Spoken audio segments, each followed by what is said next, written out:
Welcome back. Today on Kevin Toll Reads, we have a book review of Lawrence Block's book number 16 in the Matthew Scudder series, All the Flowers Are Dying. There's a lot to unpack here. This book was published in 2005. I'm going to try to be as succinct as possible, but there's a lot to talk about. The summary of this book really revolves at the start of kind of two different things, and they are two different things. One, you have this psychologist that's in Virginia for this gentleman, Applewhite, who is on death row for the brutalization, sodomy, rape of these three young males. And the psychologist is supposedly under the guise of the correctional warden about trying to uncover that the last boy's family, I think it's the Willis family, is trying to look about the whereabouts of where their dead son is so they can give him a proper funeral. And this psychologist doesn't believe that Applewhite was the cause of the murders and is trying to get it out of him type thing, but he seems to be playing both sides of the card, like with the warden and with Applewhite. And obviously the psychologist is not all what he says he is. And then you have Louise, who is a friend of Elaine, who reaches out to Scudder to try to find out who this mysterious guy she's seeing is. His name is David Thompson, but is that his real name? And he's always wanting to come to her house, and she doesn't know much about him, but she's kind of interested. And so she pays him kind of an upfront fee of a retainer to see if he could track down any information about the guy. And so Scudder's half-heartedly doing this PI work for Louise, and then you're kind of learning about this Dr. Bodison, Arnie Bodison, and what's going on with the death row and the death penalty. And then it becomes this like, oh, everything is not as it seems, and I don't want to spoil it, but holy crap. This is a very, very good book. It covers some very hard topics, which some of the Scudder books do. It gets brutal, and some of the content can be very disturbing, and it's not always the easiest content to read when you're reading about things like sodomy and rape and juveniles and just the evil of the evil. And so, but at the same time, my enjoyment comes from the fact that we're this far in the series. Scudder, and Elaine, they're like mid 60s, and like we got this story. So what did I enjoy here? Because there's a ton to enjoy. I had no dislikes, so we're just gonna just roll through the enjoyment here. Probably we'll get into some spoilers here, so if you don't want to see that, you might want to turn this off. You can tell by the video so far, I really enjoyed this book. Again, I'm going to try to be succinct. Scudder, at the beginning, mentions his sons. It's been 5 years since Anita's funeral. So definitely time has passed from the last entry. This is heavily centered around Elaine's friend, and then you have another friend in Monica that's a really close friend. She winds up being murdered. And so that all happens amongst this.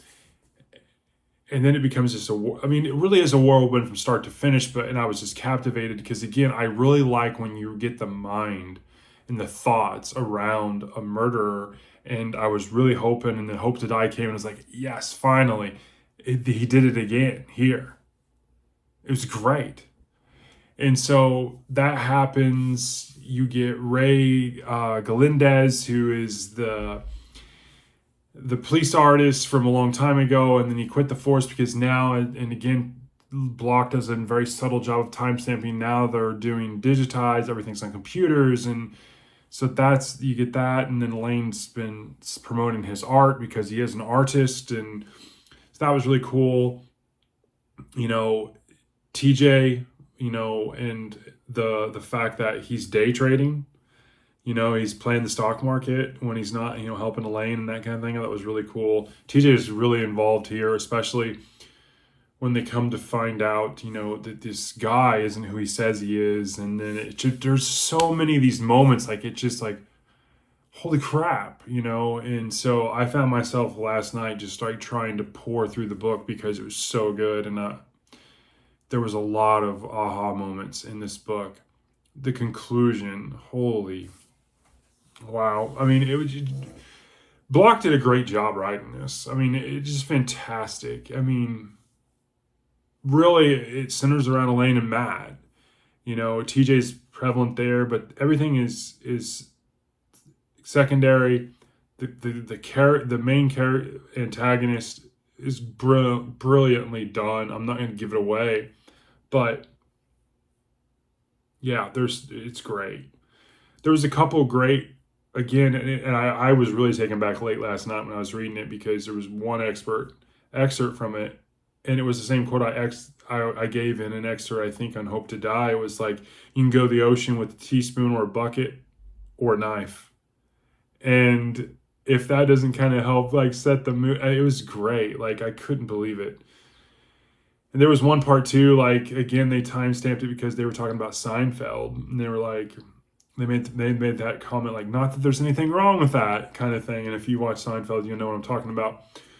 And that was in the book. So I thought that was just expertly done. Again, I didn't dislike anything about this book. As much as I gave this a 4.7. This is the highest rated Scudder book, period. I thought Hope to Die was going to carry that flame, you know, as we're at the tail end here. I've got one more full book. Book 17 is the last kind of main entry into the series, and then it's a novella, and then it's a collection of short stories, which I have. So, yeah, A Drop of the Hard Stuff is the next book, is book 17. I'm kind of melancholy about getting to that point, but we're here. I definitely am going to read that. I'm going to read the short story collection and novella, obviously. But the last full novel is the next one. But this is so good. I mean, to come so far and to get this, the last two books were so high quality, just like Sanford's last two books, like really good. And you're so far into that series as well. This one was just wild. I mean, and you definitely can see that we're sunsetting with Scudder and Elaine. You know, you felt it a little bit in the previous book and this one even more, but then he comes back like he's that guy one last time. I don't know. Again, I got one more book, but this was so good. Like, I can't stop raving about this because I was just blown away. There were so many moments I was like, holy crap. And it just really, really got to you. So that is a review. Lawrence Block, All the Flowers Are Dying. You know, just fun fact, I was shocked at Goodreads. Goodreads had this under a 4. Again, I don't take a lot of stock in that, but I'm always curious, just, you know, am I crazy kind of thing? But this is good. And I don't think I have recency bias in this just because of that, because Hope to Die was great. And in hindsight and retrospect, it still is. This is slightly better. This is the highest rated book in the series for me so far. So again, 4.7 out of 5, Lawrence Block, All the Flowers Are Dying, Matthew Scudder, number 16. I highly recommend you read this series if you haven't. It's definitely worth the payoff. Talk to you later.